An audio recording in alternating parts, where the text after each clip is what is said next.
शहबाज शरीफ हुकूमत को आप देख लें कि 2022 ताहाल की मैं बात कर रहा हूं, ये हाल की बात यह है कि अप्रैल 2022 में इक़्तिदार संभालने के बाद और जो इन्होंने सब्सिडी के खात्मे किए, उससे जुलाई 2022 में ये 230 रुपए के ऊपर पहुंच गया। ठीक है जी, कहां 149 और कहां पे 230 रुपए। उसके बाद अगर आप देखते हैं तो सितंबर 2023 के अंदर कीमतें अपने अरूज पे गई तो ये 331 रुपए लीटर के ऊपर पहुंच गया। ਇਹ ਜਿਹੜੇ पाकिस्तान ਨੂੰ मसाइल चू ਕੱਢਣ आए सन, ये ਜਿਹੜੇ कहते सन कि हम तो खुशहाली लाने आए हैं, हम तो महंगाई खत्म करने आए हैं, हम तो पता नहीं जो पिछले मसले मसाइल थे वो खत्म करने आए हैं, ये मैं उनका बता रहा हूं। और आप उसके बाद आ जाए तो 15 जुलाई हालिया एडजस्टमेंट में 272। अगर आप एक मुताला देख लें तो पिछले 15 माह में पेट्रोल की कीमतों में 82% इजाफा हुआ है जी, पिछले 15 माह में। और रवां महीने के अंदर आप देख लें कि ये 2 दफा पेट्रोल की कीमत। इसका मतलब क्या है? बड़ा सिंपल है। इसका मतलब यह है कि cost of production, fuel cost से हर चीज जो है वो राइज कर जाएगी और गरीब की तबाही हो जाएगी। अमीर आदमी अफोर्ड कर सकते होंगे, नहीं तो मिडिल क्लास तबाह हो गया, जिसने अपनी सफेद पोशी का भरम रखना है वो नहीं अफोर्ड कर सकता भाई। गरीब आदमी बिल्कुल ही अफोर्ड नहीं कर सकता है। तो ये तो मुझे नहीं समझ आती कि ये कौन से, मैंने मतलब है कि ये नाच गा रहे थे और खुश हो रहे थे कि ऐसी ऐसा बजट दे देता तो वैसा बजट दे देता। तो थोड़े वास्ते तो बजट वारे च है।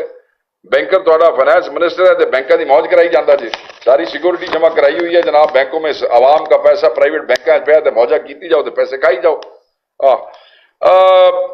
चीनी जो है ना जी, उसकी बात न करे तो ये भी बहुत जुल्म वाली बात होगी। चीनी जो है वो 200 रुपए किलो तक, अगर आप सब लोग जो हैं वो समझते हैं कि वो पहुंच गई है। और चीनी का बड़ा सिंपल सा मामला है। हुकूमत ने पहले 7,65,000 मैट्रिक टन चीनी बरामद करने की इजाजत दी। ये वादा किया कि चीनी की वाफिर मकदार जो है वो बाकी रहेगी जनाब, ते मगर ऑब्वियसली झूठे ने, डाकू ने, फरेबी ने झूठ बोला इन्होंने। उसके बाद इस बरामद के नतीजे में मार्केट में किल्लत पैदा हुई। वो 140 वाली कीमत वो 200 के ऊपर पहुंच गई। और जो आपको याद है, मैंने चंद महीने पहले यही आपसे ये चीनी के ऊपर बात की थी, तो मैंने कहा था कि ये दोबारा यही बहाना होगा और फिर ये कहेंगे जी हुण असीं फिर दोबारा एक खांचा लगेगा। पिछला स्कैंडल अभी तक खुल के उसके जिम्मेदारान को कोई वो नहीं हुआ और ये इस खांचे के अंदर जनाब दोबारा, अगर आपको याद हो, यहीं बैठ के इसी टेबल पे हमने बात की थी। अब इन्होंने क्या किया है कि अवाम की जेब पर 60 रुपए फी किलो का डाका मार रहे हैं। ये 60 रुपए फी किलो का डाका बज रहा है। और हालात ये देखें कि चीनी की किल्लत पैदा होने के बाद आप 5 लाख मैट्रिक टन का दरामद का फैसला करते हैं जीरो टैक्स और जीरो ड्यूटी पर।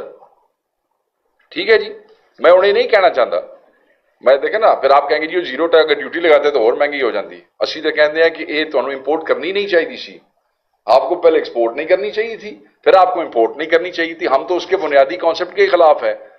अब जब आप जीरो टैक्स और जीरो उसके ऊपर कोई चीज ला रहे हैं तो जो इसको इंपोर्ट कर रहा है उसकी जेब में, अब आप समझ रहे हैं कि खास माफिया को ये फायदा पहुंचाने के लिए अवाम की मंजी ठोकी जा रही है, हमारे पंजाबी में कहते हैं। देखिए, इस दरामदी फैसले पर 72 अरब रुपए का अवामी पैसा खर्च किया जाएगा, जबकि चीनी माफिया ने पहले ही 92 अरब रुपए का मुनाफा कमाया।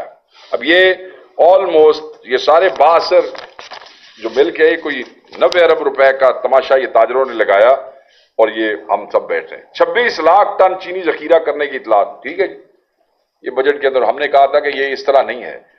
अगर है और इसके बावजूद आप इंपोर्ट कर रहे हैं तो फिर ये अवाम नाल दुश्मनी नहीं है। एक पासे तुसी कहते साडे कोल इतनी साडी रिक्वायरमेंट है 26 लाख टन टीन और फिर आप उसको इंपोर्ट करें। इससे हमारा पाकिस्तान का न सिर्फ मालियाती क्रेडिट डिस्टर्ब हुआ है, अपने ज़हन में रखिएगा, बल्कि मुस्तकबिल में कर्जों, इमदाद और सरमायाकारी के रास्ते भी इससे बंद हो सकते हैं। जब आपका क्रेडिट रेटिंग आपकी डिस्टर्ब होगी तो आपकी बाकी चीजें भी इस पे खराब होती हैं। बहरहाल फाइनेंस मिनिस्ट्री जो है वो इसी किस्म के बेहुदा किस्म के फैसले करती है और करती आ रही है।